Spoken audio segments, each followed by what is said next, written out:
Quero cumprimentar a todos com a paz do Senhor. Estamos mais uma vez aqui para estarmos comentando sobre mais uma importante lição, falando desta feita a lição de número 10, a lição de jovens, cujo título é Arrependimento, Perdão e Santificação. Estaremos trabalhando sobre esse tema e sobre a relação que há entre os termos, santificação e perdão e arrependimento. A lição de número 10 vai ser ministrada no dia 5 de março de 2023. Eu quero ressaltar que neste vídeo eu estarei comentando alguns temas, eu coloquei no meu slide algumas telas que é um complemento do assunto em pauta. Estarei falando sobre o arrependimento em algumas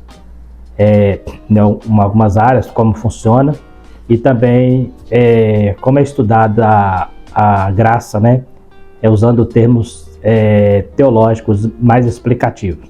Então a gente vai sair um pouquinho do viés da lição, contudo, estaremos usando os tópicos, como eu tenho falado, para estar ministrando e não perder a sequência da lição.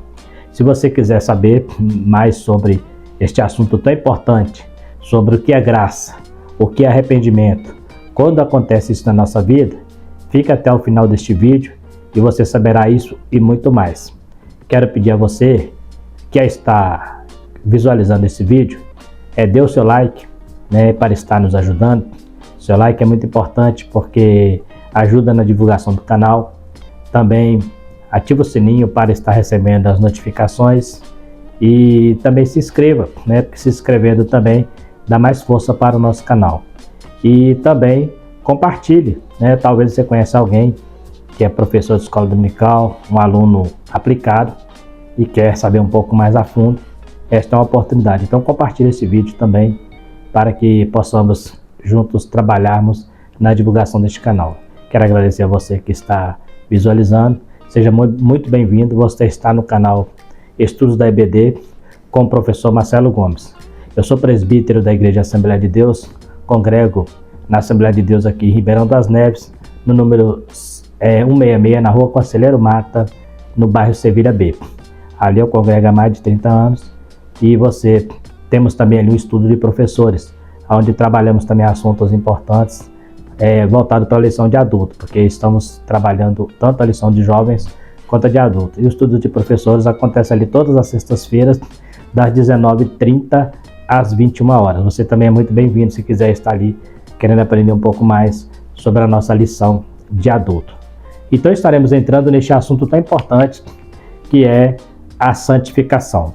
O nosso texto principal fala sobre a purificação, um texto muito conhecido de Isaías, que fala que ainda que seus pecados sejam como escarlata, se tornarão brancos como a neve. Então fala sobre a purificação, sobre a limpeza, e o caminho da santificação passa pelo arrependimento e pelo perdão. É evidente que não há santificação se eu não arrepender dos meus pecados, não pedir a Deus perdão e também não ter o coração aberto para perdoar o meu próximo. Inclusive, um dos temas que estaremos trabalhando é exatamente essa condicional do perdão de Deus em nossa vida. Está condicionada, segundo a oração sacerdotal, ou a oração do Pai Nosso, como costumamos dizer, está condicionada a eu perdoar o meu próximo.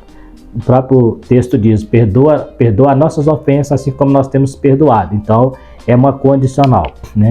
Então, nós estaremos aqui, na nossa introdução, para alcançarmos a santificação, é necessário o arrependimento de nossos pecados e buscar o perdão de Deus.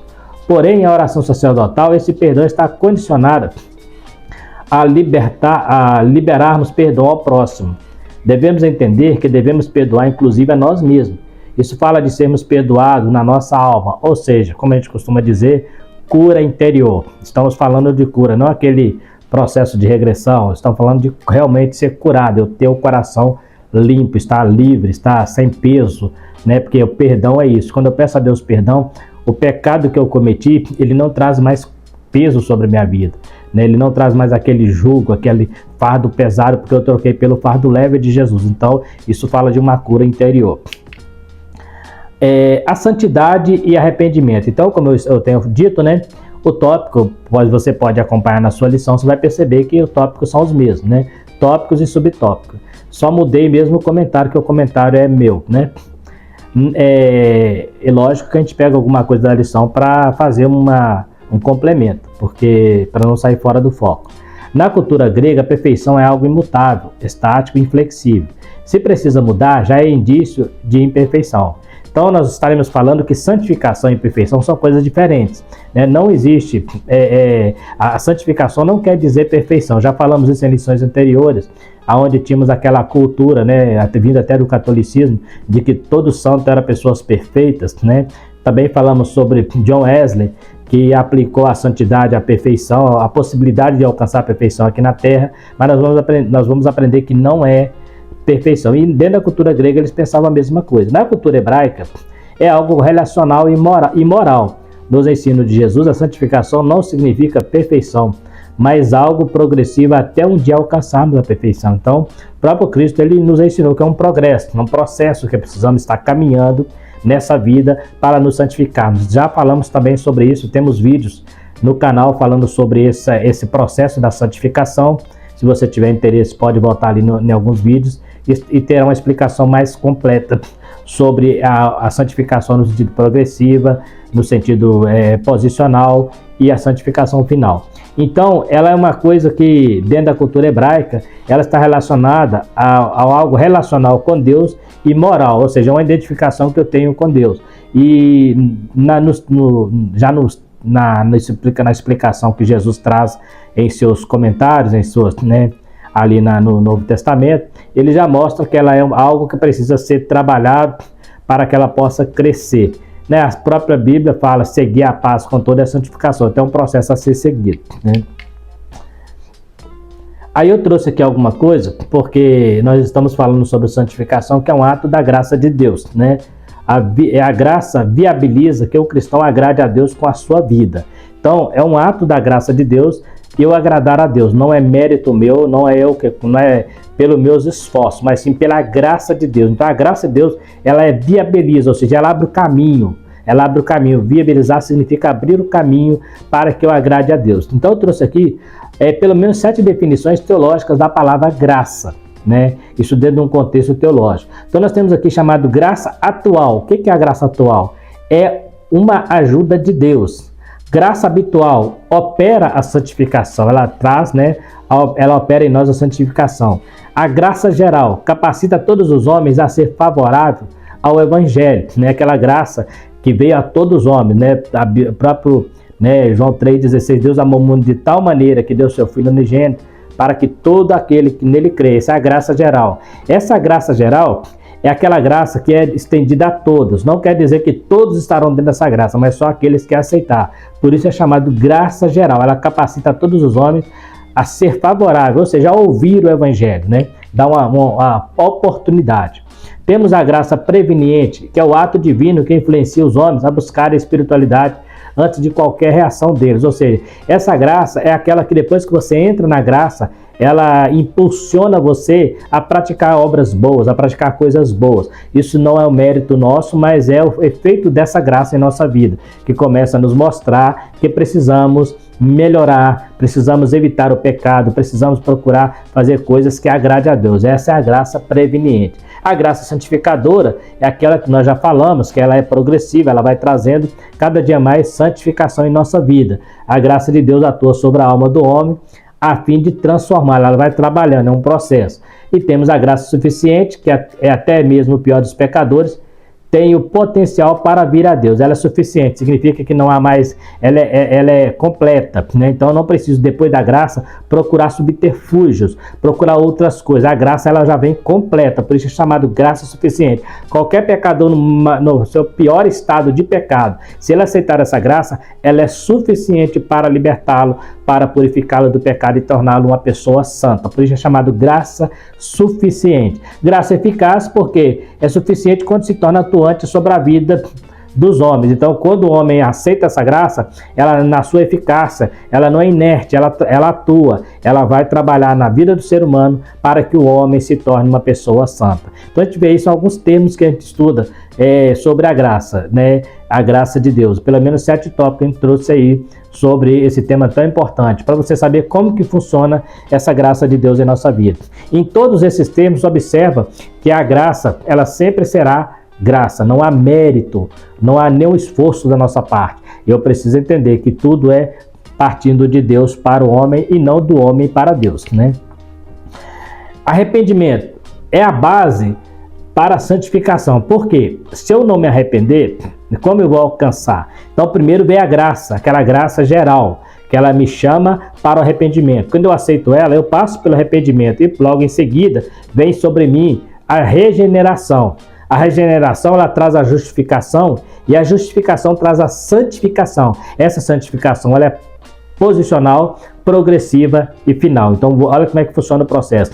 Primeiro vem a graça geral, essa graça eficaz, ela atua sobre a minha vida, ela me leva então a arrepender dos meus pecados, porque ela faz eu reconhecer que eu sou pecador. Então, quando ela vem que me faz arrepender dos meus pecados, o Espírito Santo, ele começa então a trabalhar através da graça eficaz, trabalhando para regenerar a minha vida, regenerar, me purificar de todos os pecados. E depois da regeneração, eu recebo automaticamente a justificação, ou seja, depois que eu sou purificado dos meus pecados, todos eles são apagados, são lançados no mar do esquecimento e eu passo a me tornar uma pessoa justa. Já explicamos que justificação é diferente de perdão, porque a justificação é como se eu colocasse alguém na condição de inocente. Então, assim que eu recebo a justificação, automaticamente eu começo a entrar no caminho, no processo da santificação, que eu já recebi ela como posicional, agora ela se torna progressiva, e essa progressividade da santificação, eu levarei ela até um dia ser arrebatado e transformar este corpo pecaminoso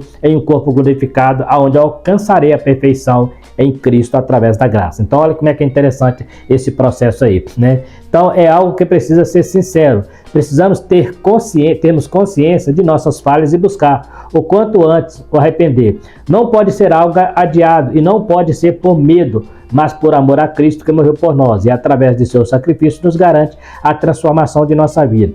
É interessante que fala aqui que não pode ser nossa procrastinada, a nossa lição usa esse termo. Eu trouxe um termo mais simples que fala não pode ser adiado. Então, o quanto antes você precisa arrepender dos pecados. Eu não posso pensar assim, quando eu estiver chegando no final da minha vida eu me arrependo. Eu vou deixar para resolver isso depois. Não, tem que ser agora, tem que ser neste momento. Por quê? Nós não sabemos daqui um minuto o que sucederá, né? Então, eu preciso arrepender o quanto antes para que eu possa alcançar essa santificação. Então, é algo que eu não posso deixar para amanhã, né? Até porque Cristo falou que voltaria para buscar a sua igreja, isso pode ser a qualquer momento. Então, se eu deixar para amanhã, amanhã pode ser muito tarde. Então, nós temos aqui arrependimento. O que é arrepender? Na salvação, temos o lado humano e visível da salvação, que é o arrependimento e conversão, né? Então, é o lado visível, humano, aquela parte que eu me arrependo, parte de mim, e a conversão. Aprendemos no slide anterior, na tela anterior, que é ato da graça de Deus, mas é o lado humano. E o lado divino e o lado divino e invisível da salvação é a regeneração, essa que vai acontecendo aos poucos, né? Você não consegue perceber isso pelo seu próprio esforço, mas você percebe que o Espírito Santo começa a trabalhar no seu coração e começa a fazer você repelir o pecado, né? A ter nojo do pecado. Então, isso é o ato do Espírito Santo, porque ele é santo, porque ele é puro, ele começa a habitar em você. Então, tudo que é impuro começa a sair, por isso chama invisível, que é uma obra do Espírito Santo. A regeneração, ela acontece a partir do Espírito Santo. Nós temos uma palavra no grego que é a palavra metanoia, significa mudança interna e externa. É uma palavra composta que pode ser dividida em meta, depois, e noia, perceber, conhecer. Ou seja, depois que eu estou no pecado, depois que eu cometo pecado, eu vou reconhecer que esse pecado não agrada a Deus, então eu mudo de pensamento, eu mudo de ideia. Meta significa depois, tomar um novo rumo, né? Então, a gente aprende aí que o arrependimento, ele também é um processo que nasce a partir da graça, mas eu preciso abrir o meu coração e reconhecer as minhas falhas, reconhecer que eu preciso mudar. Um dos maiores problemas do ser humano é quando ele comete pecado, mas a sua consciência não o acusa. É quando ele comete pecado e ele acha que está tudo bem. É muito difícil para essa pessoa se arrepender, por quê? Porque ele não sente necessidade de arrepender. Observa que nós vamos estar falando aqui sobre pelo menos um caso, que é o caso de Zaqueu, que após ele receber a santificação, ele foi tão tocado pelo poder de Deus que ele decidiu fazer algo que Jesus nem tinha pedido a ele. Estaremos falando logo depois. Então, é mudança de pensamento.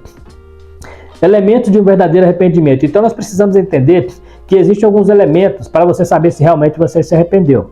Um deles é conhecer depois, ou pós-conhecimento, que acabamos de falar, metanoia. Eu reconhecer depois que eu errei, né? Não é pensar assim, eu errei porque fulano fez eu errar, não. Eu errei porque realmente eu errei, sou pecador e preciso vigiar para que isso não aconteça mais. Esse é o primeiro processo para você entender. Arrepender é dar uma volta, é voltar do caminho de onde você estava, né?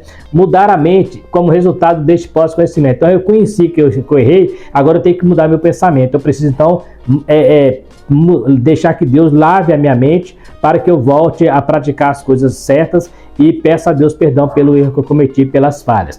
Em consequência dessa mudança de mente, lamentar o curso seguido, ou seja, então olha que são três coisas importantes, né?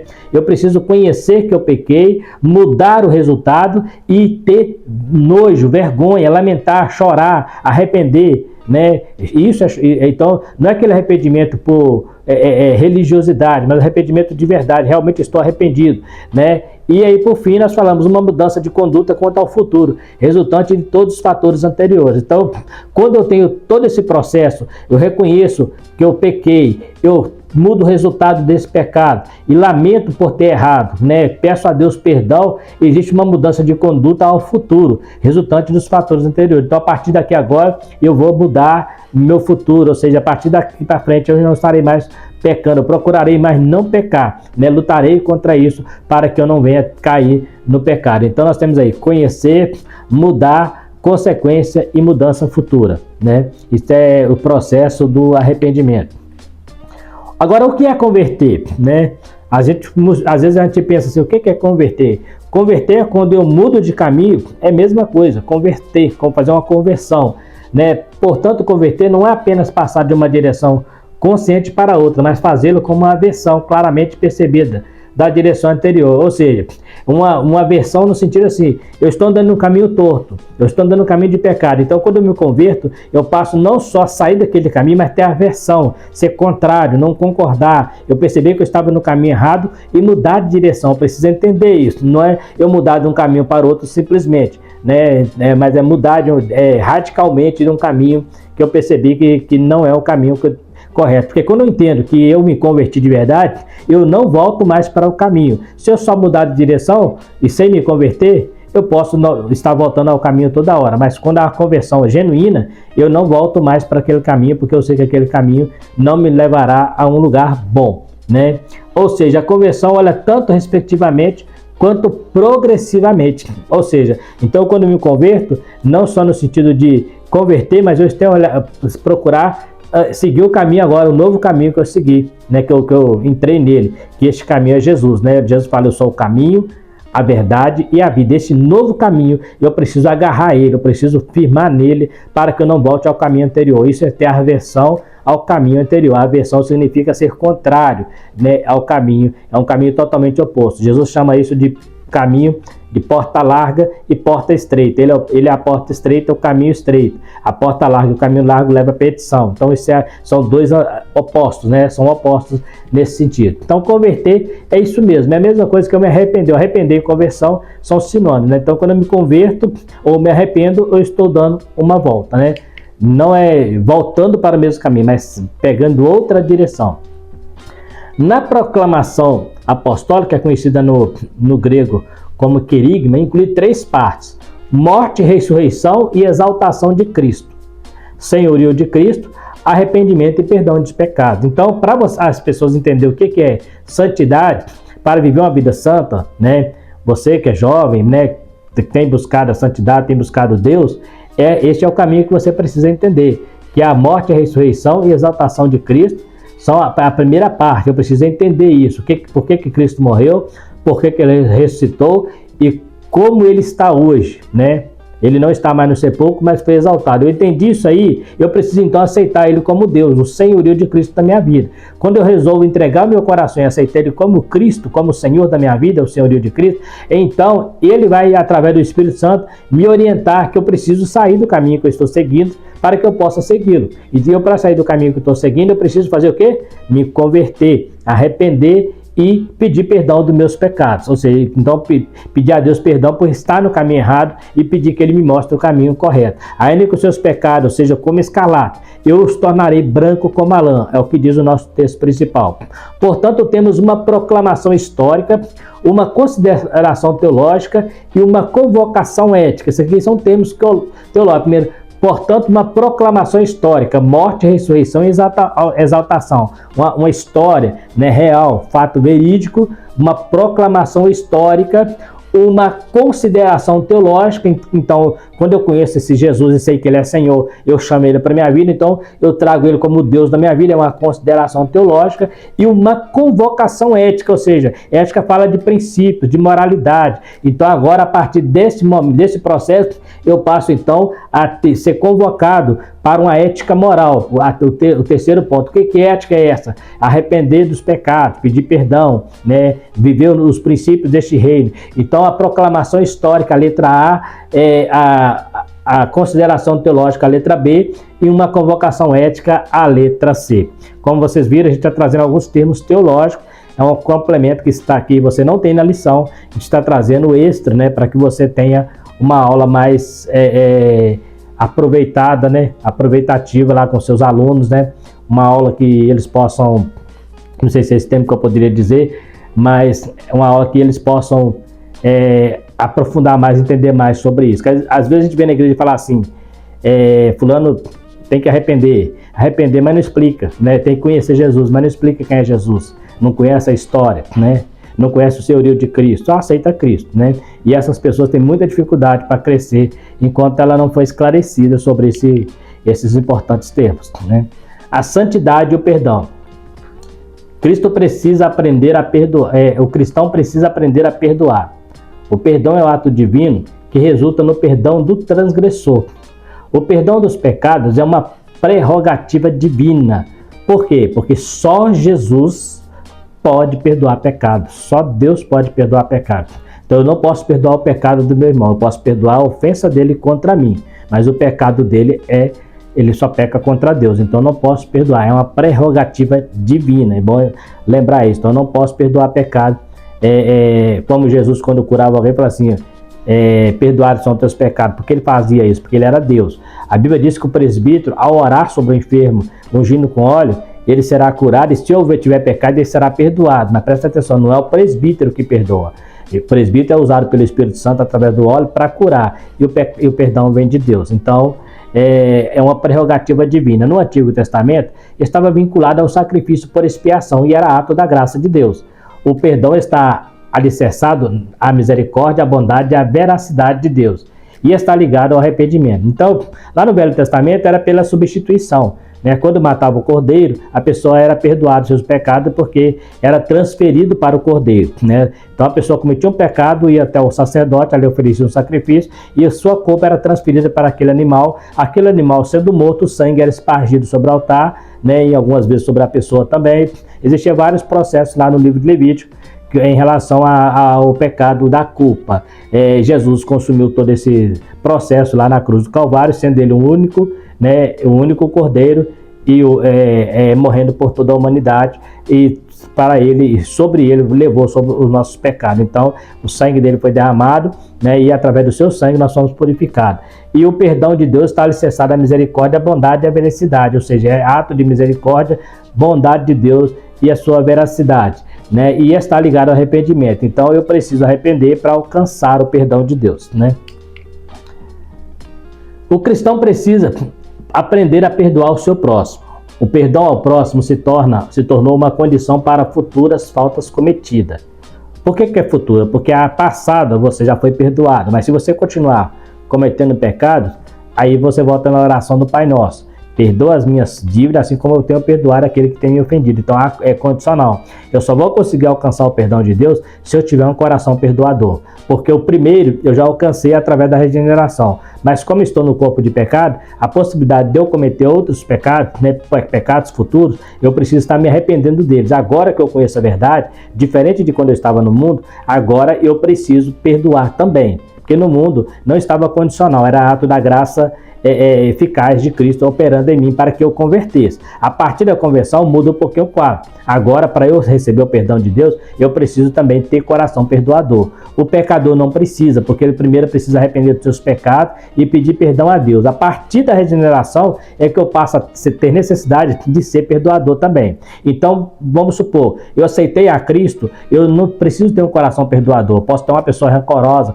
posso não perdoar ninguém, mas quando eu arrependo meus pecados, eu jogo tudo isso para trás. A partir dali, agora, para eu alcançar perdão por faltas futuras, eu preciso perdoar também. Se eu não conseguir perdoar o meu próximo, Deus também não me perdoará. Viu a diferença? Porque agora eu não sou mais ignorante, agora eu conheço a verdade, agora eu conheço a palavra e eu sei o que a palavra me ensina em relação a perdoar e a pedir perdão. Então é diferente. Quando eu estava no mundo, eu precisei alcançar o arrependimento, o perdão de Deus, mas eu não entendia essa parte de eu perdoar. Agora, a partir da regeneração, eu conheço. Então, por isso, ele é condicional, né? Nesse sentido. O ofensor deixa livre a dívida. Isso deve ser feito aos nossos devedores. Existem pecados que não serão alcançados pelo perdão divino, né? É outra coisa importante. Isso aqui também está relacionado ao crente regenerado, porque o ímpio, alguém fala assim, fulano cometeu uma blasfêmia contra o Espírito Santo, mas se ele não tem experiência com o Espírito Santo e não conhece o Espírito Santo, ele está fazendo por ignorância, e por ignorância não se torna blasfêmia, é pecado, mas não é uma blasfêmia imperdoável, porque ele fala por ignorância, ele não tem experiência, ele não sabe nem o que está dizendo, né? Observe que as pessoas que chamaram os discípulos de bêbados foram as mesmas que receberam o batismo com o Espírito Santo. Então você vê que se eles fossem conhecedores da palavra, eles estariam cometendo a blasfêmia, atribuindo uma manifestação do Espírito Santo à embriaguez. Assim como o sacerdote Eli atribuiu a oração de Ana também à embriaguez, isso é ignorância. Nesse caso é diferente, porque aqui agora, esses pecados que não alcançam o perdão de Deus, o primeiro deles é a blasfêmia contra o próprio Espírito Santo, aquele que converte. Se eu blasfemar contra o Pai, contra o Filho, há perdão, mas contra o Espírito Santo não, por quê? Porque é ele que nos convence da justiça, do pecado e do juízo. Se eu blasfemar contra ele, não há quem vai me convencer, né? Porque esse é um papel do Espírito Santo. Nós temos a outra situação em que também não há perdão. Já expliquei sobre esse texto em lições anteriores, tem um vídeo falando sobre ele, no capítulo 6 de Hebreus, apostasia degenerada. O que é isso? É aquela pessoa que aceita Cristo, teve todo o mover do Espírito Santo, viveu a plenitude do Espírito Santo, conheceu a palavra, teve experiência de vida com Deus, e de uma hora para outra ele se desvia, cauteriza sua mente e passa a dizer que aquilo não era Deus, que aquilo é do diabo, e comete então um problema de cauterizar a sua mente. Ao cauterizar a mente, fica impossível dele se converter. Está lá escrito no livro de Hebreus capítulo 6. É impossível que essa pessoa outra vez se converta, porque ela envergonhou Jesus pela segunda vez, colocando ele em vitupério lá na cruz. Então é o terceiro caso. E o segundo caso. E o terceiro caso, que eu não alcanço perdão, é quando eu não perdoo. Se eu não perdoar uma pessoa, Deus não vai me perdoar. Isso é fato, está na Bíblia. Então são 3 casos em que o perdão divino não vai alcançar. Por quê? Porque ele, a partir da regeneração, ele passa a ser condicional por causa disso aí. Porque no caso aqui, nós temos esse exemplo aqui, né, de Mateus 18, 25 a 32. É uma parábola, né, uma história que Jesus conta de um homem que devia uma certa quantia para um rei, e o rei mandou prender sua família, e ele começou a implorar, e o rei perdoou a dívida. Quando ele sai, né, encontra uma pessoa que devia muito menos, e ele começa a pegar essa pessoa e manda entregar ela na prisão para pagar até o último centavo. Então alguém viu, foi e contou para o rei. Falou assim, mas eu não te perdi uma dívida muito maior? Sim, pois é, você deveria ter feito com o teu próximo.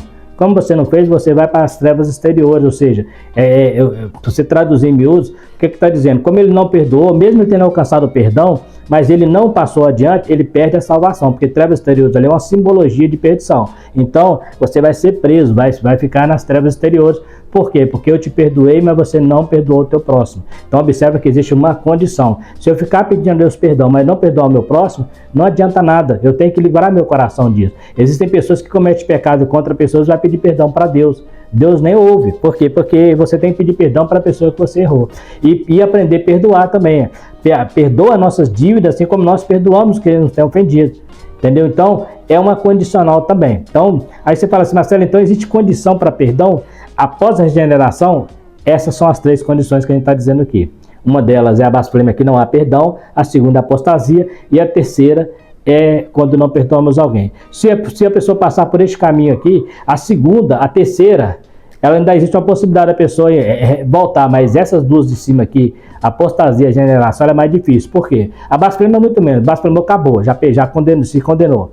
A degeneração, a apostasia, a pessoa cauterizamente não consegue mais ouvir Deus, aí fica mais difícil. Mas pode acontecer, mas a Bíblia diz que é impossível que essa pessoa venha se arrepender. Então, agora a terceira aqui não. Quando eu não perdoo alguém, Deus pode me falar, eu te perdoei, você não quis perdoar, eu posso abrir o coração e começar a perdoar o meu próximo. Eu posso passar a entender isso e mudar de vida nesse terceiro caso. Mas são 3 casos em que o perdão divino não nos alcança. Então é importante entender. Tudo isso aqui é após a regeneração. Não existe blasfêmia nem ignorância, não existe apostasia nem ignorância, e não existe eu perdoar meu próximo nem ignorância. É só quando eu passo a conhecer que eu preciso fazer essas coisas.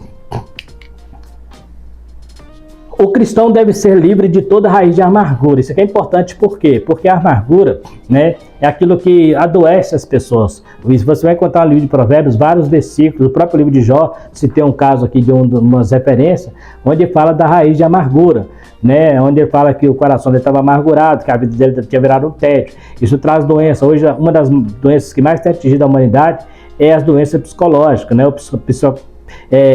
que tem a ver com a alma, né, tem a ver com o interior, aquelas doenças que as pessoas hoje estão vivendo à base de remédio para depressão, de ansiedade, né, são doenças que muitas vezes pode ser um problema de amargura, de trauma que precisa ser curado, né? Então eu preciso pedir a Deus que perdoar a mim mesmo. Uma vez eu fiz algo que mesmo que Deus me perdoe, eu não consigo me perdoar. Isso traz peso de consciência e até doença física em alguns casos. Então, a amargura não pode fazer parte da vida santificada. O cristão precisa perdoar os seus ofensores e não deixar a ofensa ficar enraizada no coração, pois isso tira o desejo de viver. É o que aconteceu lá com Jó. Jó estava amargurado devido à sua situação. Ele fala assim, tendo tédio à minha vida, darei curso à minha queixa, falarei na minha amargura. Então, depois do que ele passou, a vida dele começou a ficar entediante. Ele fala assim, darei curso à minha queixa, vou continuar, vou dar uma direção para minha queixa e falarei com o coração amargurado. Então, eu estava amargurado e isso pode adoecer a pessoa espiritualmente. Então, eu preciso me perdoar. Fiz algo, se Deus me perdoou, a Bíblia diz, se a sua consciência te acusa, maior é Deus, né, que não te condena. Paulo fala, nenhuma condenação há para os que estão em Cristo Jesus. Então, é importante eu entender que eu preciso me curar, eu preciso me perdoar e entender e acreditar no perdão de Deus. Porque tem gente que pede perdão a Deus, mas não acredita que alcançou o perdão. Eu preciso acreditar que Deus realmente me perdoou, né? Exemplo de pessoas arrependidas. Nós temos 2 casos aqui, que o comentarista citou, entre vários que temos na Bíblia. Um deles é o caso de Zaqueu. Ele, diferente do jovem rico, Zaqueu arrependeu com um quebrantamento tão grande que de avarento se torna um homem desapegado. E a partir do encontro com Jesus, decide dividir os seus bens com os pobres. Antes de arrepender, explorava, agora retribui 4 vezes mais. Observa como que é a conversão no coração deste homem. Enquanto o jovem rico, Jesus falou assim, vende tudo o que tens, dá aos pobres e segue-me. Ele não quis porque ele era dono de muitas propriedades. Nós encontramos Zaqueu, que quando encontra com Jesus, sem Jesus falar nada, Jesus não cobrou, só falou que iria na casa dele. E ele fala assim, Senhor, se eu tenho defraudado alguém, retribuirei 4 vezes mais. Observe que ele era conhecedor da lei, porque no livro de Êxodo, capítulo 22, versículo 1, fala que se alguém roubar um boi, pelo boi restituirá 5. Se for ovelha, pela ovelha restituirá 4 ovelhas. Então ele conhecia os mandamentos. Então eu vou retribuir 4 vezes, igualzinho está lá em Êxodo capítulo 22, versículo 1. E ele era um homem avarento, porque ele era chamado, né, até conhecido como ladrão, porque ele era publicano. E para o publicano, eles tinham o hábito de cobrar além do que era imposto, né? Ele cobrava um pouco mais para se enriquecer, tanto é que eles eram ricos. Mas ele fala assim, se alguém eu tenho defraudado, eu retribuirei, ou seja, ele ia devolver, ia dar aos pobres. Então observa como que Deus trabalha no coração do homem. Ele se arrepende a tal ponto que aquilo que era mais importante para ele se tornou insignificante. Aquilo que era mais valioso para ele se tornou sem valor algum, porque agora ele encontrou a coisa mais preciosa que o homem precisa, que é Jesus. Sem Jesus, dinheiro não vale nada, bens materiais não vale nada, essa vida não vale nada. Mas com Jesus, tudo que você tem pode ser muito maior, pode ser, como diz o próprio Jesus fala aos discípulos, você pode ganhar 100 vezes nessa vida e por fim a vida é eterna. Então isso que Zaqueu começou a entender, agora que eu encontrei o Senhor, e essas coisas são tudo banal, eu não preciso de tanto dinheiro, eu não preciso, o que eu preciso é andar com Jesus, o que eu preciso é me preparar para estar com Ele, porque Ele sim vale a pena, Ele sim é importante, as outras coisas são subjetivas, né? E quando eu morrer vai ficar tudo aí, mas o que ele recebeu agora de Jesus vai fazer diferença para a vida eterna, porque o que ele morreu fica aqui, mas Jesus é a vida eterna. Com ele você continua vivendo no céu e aquelas coisas que você tem aqui não se compara com a que há de receber quando encontrar com o Senhor. Então foi isso que ele entendeu, por isso ele decidiu a retribuir, né, se ele tivesse defraudado alguém. Era um homem rejeitado pela sociedade judaica, por ele ser um funcionário público romano, e os judeus entendiam-os como traidores. Então ele tinha muita dificuldade para se ingressar, mas Jesus amou este homem e através do amor, a graça de Deus eficaz na vida dele, fez com que ele mudasse de vida, que ele mudasse, acontecesse na vida dele, como nós falamos, a metanoia, mudança de pensamento, mudança de direção, conversão, arrepender e caminhar, sair do caminho torto, do caminho do roubo, do caminho do engano, do caminho da defraudação, para um caminho de solidariedade, para um caminho de caridade, para um caminho de misericórdia, este caminho guiado automaticamente pelo Espírito Santo, através de Cristo até chegar ao céu. Olha que coisa importante o que aconteceu na vida de Zaqueu. Temos um outro caso, que é o caso da mulher também pega em flagrante adultério. Nós sabemos que aqui os fariseus estavam tentando armar, né, os sacerdotes ali, uma armadilha para fazer Jesus contradizer a lei, porque na lei essa mulher merecia ser apedrejada. Então se Jesus naquele momento falasse que não poderia apedrejá-la, eles iam falar, tá vendo, ele está negando a lei de Moisés, na lei manda que as tais seja apedrejada. A Bíblia diz que Jesus, quando eles começaram a falar, Jesus estava escrevendo no chão. Jesus estava escrevendo e não estava preocupado com a opinião deles. Quando eles começam a insistir, ele ergue a cabeça e fala, aquele que não tem pecado seja o primeiro que atira a pedra, e continua a escrever. Enquanto ele continua a escrever, as pessoas começaram a afastar, jogar as pedras no chão e ir embora, porque todos eles eram pecadores. E Jesus olha, ergue a cabeça e fala, mulher, cadê os teus acusadores? Se ninguém me condenou, assim, pois é, nem eu te condeno. Vá e não peques mais. Olha a condição. Então, a partir dali, lembra que nós estudamos um pouco mais atrás? A partir dali da regeneração, agora o próximo perdão dela estava condicionado a ela perdoar. Mas ali não, ali vá e não comete mais esse pecado. E olha como é que é as coisas. Eles estavam tão impulsionados em pegar a Jesus em alguma coisa que eles nem levaram o autor, só ela, né? O adultério eram as duas pessoas que eram apedrejadas, tanto o homem quanto a mulher. Mas por que não pegou o homem? Porque a intenção deles era enganar Jesus. Mas quando vai enganar o mestre, né? O diabo ele não é tão inteligente, porque se ele tivesse levado o homem, né? Na verdade seria duas pessoas a mais para Jesus perdoar, se o homem também tivesse arrependido.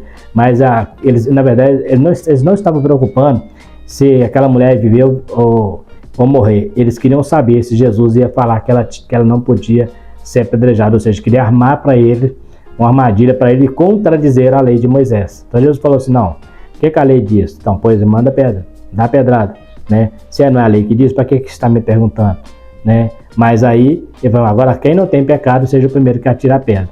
Então aí eles começaram a sair de fininho, porque se fosse dar pedrada, isso é uma lição para nós. Quantas vezes nós estamos dando pedrada, mas nós também merecemos pedrada. Então nós precisamos ter cuidado com isso, de estar apontando o erro dos outros e esquecendo de olhar para o nosso. Muitas vezes, eu não estou falando de pessoas do mundo, não, estou falando de crente, que fica apontando o erro dos outros, fica apontando pecado alheio, e às vezes está cheio de pecado, está igual fariseu. Cuidado para que você não faça isso, comece a apontar pecado, achar que você é mais santo do que as pessoas, achar que você é mais perfeito. né? Que você é perfeito, que você não erra, né? Que fazer como aquele publicano lá e o fariseu. Eu não sou como este miserável. Dou meu dízimo, jejum, oro, consagro, leio Bíblia, faço meu devocional. Eu não sou como esse miserável. E muitas vezes, aquele miserável está buscando de Deus o arrependimento, a misericórdia, né? A graça. E aquele que acha que já alcançou, talvez nem alcançou. Ele é só um religioso fanático que precisa se converter. Com todos esses apetrechos que foi dito aqui, ele ainda tem que se converter, porque isso não salva ninguém. Religião, cerimônia, atos cerimoniais, né, liturgia, isso não salva ninguém. O que salva as pessoas é um coração puro, é um coração íntegro, é um coração liberto do poder do pecado, é um coração onde habita o Espírito Santo, é um coração que não tem amargura, é um coração perdoador, é um coração que está disposto a perdoar. Eu gosto de dizer que perdoar é dar o direito à pessoa de errar com você de novo. Certo pastor um dia, né, falou que eu devo perdoar a pessoa, mas não tenho que gostar dela. Isso não funciona, né? Se você perdoa, você tem que gostar, porque quando você perdoa, você entende que aquela pessoa mudou. Você está aceitando que aquela pessoa mudou. Se você não acredita que ela mudou, você não consegue perdoá-la, porque você acha que ela vai fazer de novo. Então, você está dando um voto de confiança para aquela pessoa. E se você não tiver certeza que ela mudou, mesmo assim, precisamos ser perdoador. Então, eu preciso amar as pessoas que erram contra mim, né? Eu preciso amar. Enquanto ele fala que, esse pastor falou, né, na mídia aí, que eu posso perdoar, mas não preciso gostar dela, não é o que Jesus disse. Ele falou assim, as pessoas que te bateram na face, dá também a outra. Se te obrigar a andar 1 milha, vai com ele 2, ou seja, andar com ele. Né? Andar, não é só 1 milha, vai 2 com ele, né? Ou seja, andar com ele. Né? Se te tomar a capa, dá também a túnica. Né? Então, é diferente do que a gente ouviu aí. Perdão é isso, eu perdoar a pessoa e falar assim, vão comigo ali, meu amigo. Não, vou e volto, te levo de carro, né? Vamos junto. É isso que Jesus falou, se vai te chamar para ir 1 milha, obrigado, vai com ele 2, né? Mostra para ele que você está com amigo dele. Então isso é perdão, né? Então a gente vê aqui que essa mulher, a intenção dos sacerdotes ali, dos principais, era induzir Jesus a falar contra a lei, mas Jesus mostrou para eles que dentro da lei ela tinha que ser apedrejada, mas pela graça. Ela merecia o perdão, assim como todos aqueles ali que estavam tentando apedrejar ela. Nesta lição aprendemos que nessa terra o homem não conseguirá alcançar a perfeição. A santificação é progressiva e precisa ser acompanhada do arrependimento e perdão.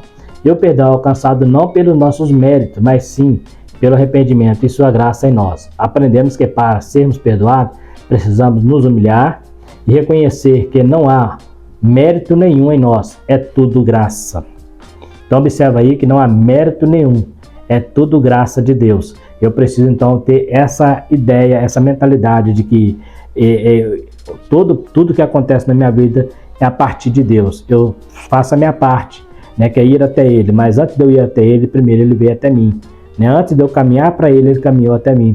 Então eu falo assim que aquele que o Pai lhe deu, jamais Ele lançará fora. Então nós somos para Ele o fruto do trabalho, como diz Isaías 53, o trabalho que Ele verá e ficará satisfeito. Então isso é santidade, mas ela passa pelo perdão, ela passa pelo arrependimento. Então peça a Deus, sempre arrependa dos seus pecados e sempre peça a Deus perdão para que você continue tendo uma vida de santificação. Não de perfeição, mas de santificação até um dia ser transformado pelo poder de Deus. No mais, está aí mais uma lição. Quero agradecer a todos vocês que ficaram até o final, que assistiram o vídeo.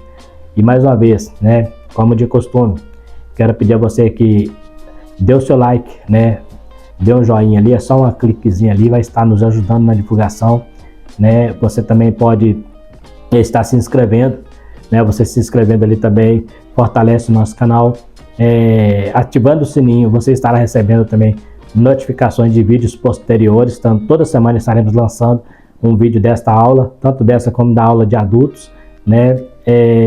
E também compartilhando com quem você conhece, para que as pessoas possam estar assistindo e sendo edificadas através deste estudo tão maravilhoso que é a nossa Escola Bíblica Dominical.